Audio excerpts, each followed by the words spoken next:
Hello everyone. Today I am going to discuss about the difference between IELTS and PTE. First of all, we have to know about what is IELTS. Basically it's एक test होता है जिसमें आपकी English check की जाती है कि आप कितने कैपेबल हैं, कि आप इंग्लिश बोल सकते हैं, लिख सकते हैं, सुन सकते हैं, समझ सकते हैं।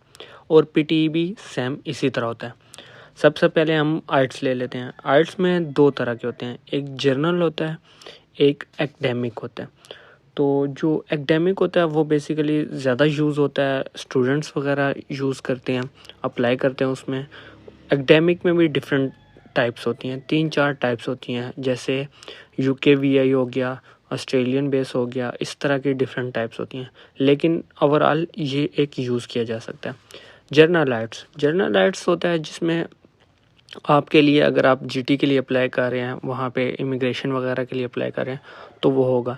इसमें ज़्यादा डिफरेंस नहीं होता है, सिर्फ एक स्पीकिंग में और एक थोड़ा सा रीडिंग में डिफरेंस होता है दोनों में, वो भी लास्ट सेंटेंस में, बाकी सेम ही होते हैं। अब बात करें पीटीई की। पीटीई में भी पियर्सन टेस्ट होता है। ये पियर्सन टेस्ट होता है, ये भी ज़्यादातर एकेडमिक बेस होता है। इसमें आपकी ओवरऑल एकेडमिक की क्वालिफिकेशन वगैरह देखी जाती हैं, सेम एज आइल्ट्स में। आइल्ट्स जो होता है वो दो तरह का होता है, आपका पेपर बेस भी होता है, कंप्यूटर बेस भी होता है। लेकिन जो पीटीई होता है वो सिर्फ और सिर्फ कंप्यूटर बेस होता है। उसके बाद आइल्ट्स में 4 मॉड्यूल्स होते हैं, स्पीकिंग, लिसनिंग, रीडिंग, राइटिंग। इसी तरह पीटीई में भी 4 मॉड्यूल्स होते हैं, स्पीकिंग, लिसनिंग, रीडिंग, राइटिंग। अब हम देखते हैं पहले कौन से आते हैं। अब सबसे पहले आइल्ट्स की बात करते हैं। तो आइल्ट्स में पहले हमेशा होता है स्पीकिंग, लेकिन पीटीई में भी हमेशा होता है स्पीकिंग। उसके बाद आइल्ट्स में सेकंड पे होता है लिसनिंग, लेकिन पीटीई में होता है राइटिंग। आइल्ट्स में होता है रीडिंग, लेकिन पीटीई में भी होता है रीडिंग। फिर होता है आइल्ट्स में राइटिंग और पीटीई में होता है लिसनिंग। अब नेक्स्ट हम बात करते हैं बैंड डिवीजन की, यानी कि आपके मार्क्स किस बेस पे होते हैं और क्या क्या उसका क्राइटेरिया होता है। सबसे पहले हम बात करते हैं आइल्ट्स की। आइल्ट्स में स्पीकिंग होती है जिसके 9 बैंड होते हैं, लिसनिंग होती है उसके भी 9 होते हैं, रीडिंग, राइटिंग, इनके भी 9 होते हैं।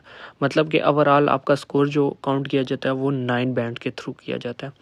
सबसे पहले हम अब पार्ट्स देख लेते हैं। अब स्पीकिंग में जो होता है 3 पार्ट्स होते हैं, जिसमें डिवीज़न होती है बैंड्स की 3-3-3, जो कि 9 बनते हैं।